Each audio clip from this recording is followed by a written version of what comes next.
In the early 2000s, one of the very first Airbus A320s delivered to China mysteriously disappeared.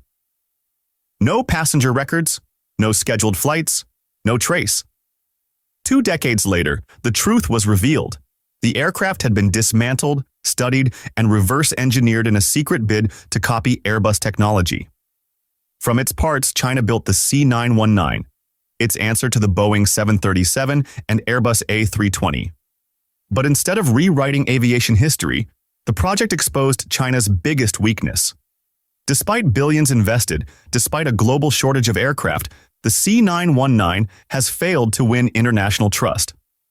This is the story of how China tried to outsmart Airbus and failed miserably. The ghost Airbus. Airbus executives were stunned. One of their jets, worth nearly $100 million, had vanished from records. Years later, French intelligence confirmed what had happened.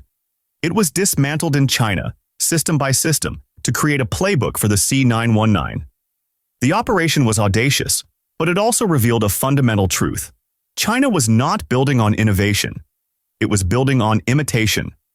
The duopoly China wanted to break for decades. Airbus and Boeing have held an almost unshakable grip on commercial aviation. Together, they control around 90% of the global passenger jet market. Their aircraft, the A320 and the 737, are the backbone of airlines worldwide. Breaking this duopoly was never going to be easy, but China believed its massive domestic market and state-backed resources would be enough. The C919 would be their wedge into the system. The problem? Airbus and Boeing don't just sell airplanes. They sell something China couldn't copy: decades of trust and credibility. China's aviation gamble. By 2040, Chinese airlines are projected to need over 8,000 new jets. Buying all of them from Europe and the US would send billions overseas. So Beijing pushed for self-sufficiency. COMAC, the Commercial Aircraft Corporation of China, was founded in 2008 to make it happen. Its first mission: build a domestic competitor to the A320 and 737. The result was the C919. But instead of breaking free, COMAC stumbled into mistake after mistake. Why the timing was perfect? Ironically, the global market was desperate for alternatives. Airbus and Boeing were drowning in backlogs. Boeing faced crisis after crisis with the 737 MAX. Airbus couldn't expand fast enough. If the C919 had been truly competitive, this was its golden opportunity. Airlines were desperate for planes. But COMAC failed to seize the moment. Fatal flaw. Number 1, performance. The C919 is billed as a modern jet, but compared to its rivals, it is second-rate. Its maximum range is around 3,000 miles. The A320neo stretches to nearly 3,700. Its engines, the LEAP-1C, are a detuned version of those powering Airbus and Boeing jets. Fuel efficiency lags. In aviation, these aren't small details. 1% in fuel efficiency can mean millions in annual costs for an airline. The C919 falls behind where it matters most.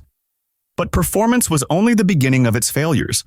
Failure number 2: certification and global acceptance. For any aircraft to succeed internationally, it must be certified by regulators such as the FAA in the United States or EASA in Europe. These certifications are the gold standard of safety. Without them, airlines outside China simply cannot operate the aircraft commercially. And here lies one of COMAC's biggest failures. The C919 has not achieved certification outside China. Why? Because certification is not a checkbox. It is a years-long process of data, testing, and proving reliability. Airbus and Boeing have decades of working relationships with regulators. COMAC does not. This single failure locks the C919 out of international markets, no matter how many China orders. Failure number 3: supplier dependence and the technology trap. The C919 was meant to showcase Chinese independence. Instead, it revealed dependence. Over 90% of its components come from Western suppliers. Avionics from Honeywell, landing gear from Liebherr, engines from CFM International. And because of China's reputation for copying, those suppliers refuse to provide the very latest technology. The result? The C919 is built with yesterday's hardware, not today's. Worse still, U.S. trade restrictions now threaten COMAC's access to key parts. The irony is brutal. China tried to outsmart Airbus by copying and ended up chained to Airbus's own supply chain. Failure number 4, market failure. COMAC boasts over 850 orders for the C919. Impressive until you look closer. Nearly all of them come from Chinese state-owned airlines or leasing firms. Outside China? Almost nothing.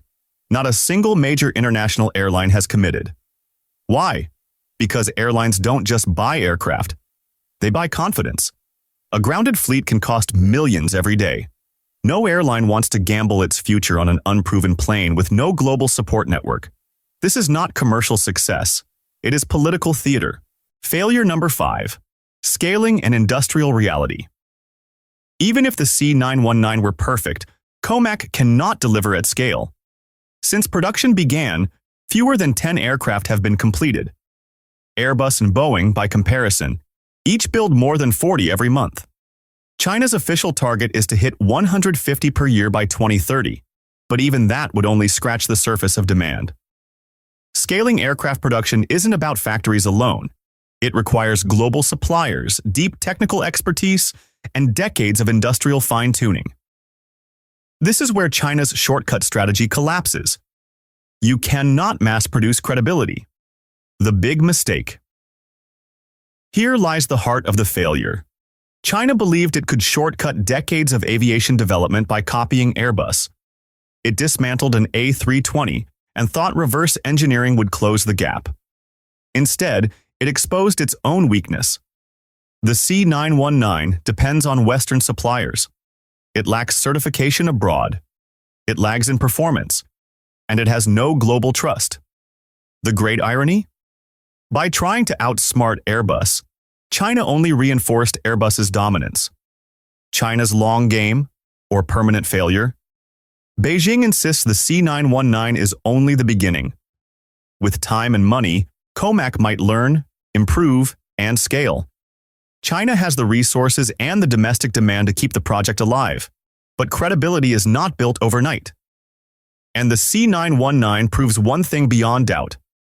You cannot copy your way to aviation leadership. You must earn it. For now, China's dream of breaking the duopoly has backfired, and the C919 stands as one of its most expensive failures. Why the C919 failed? Miserably. The C919 failed not because it was Chinese, but because it was built on shortcuts. It failed to achieve certification. It failed to free itself from Western suppliers. It failed to win international orders. It failed to scale production. And above all, it failed to inspire trust. China thought it could dismantle an Airbus and skip straight to the top. But in aviation, trust, scale, and safety cannot be reverse engineered. The C919 was meant to prove that China could outsmart Airbus. Instead, it proved the opposite. By copying instead of innovating, COMAC locked itself into outdated technology, dependence on foreign suppliers, and a permanent credibility gap.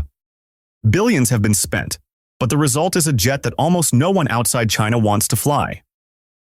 The lesson is clear. In aviation, there are no shortcuts.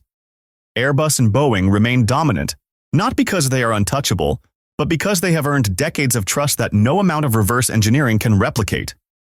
The C919 isn't a breakthrough, it's a warning that trying to outsmart the aviation giants without building your own foundation is the fastest way to fail miserably.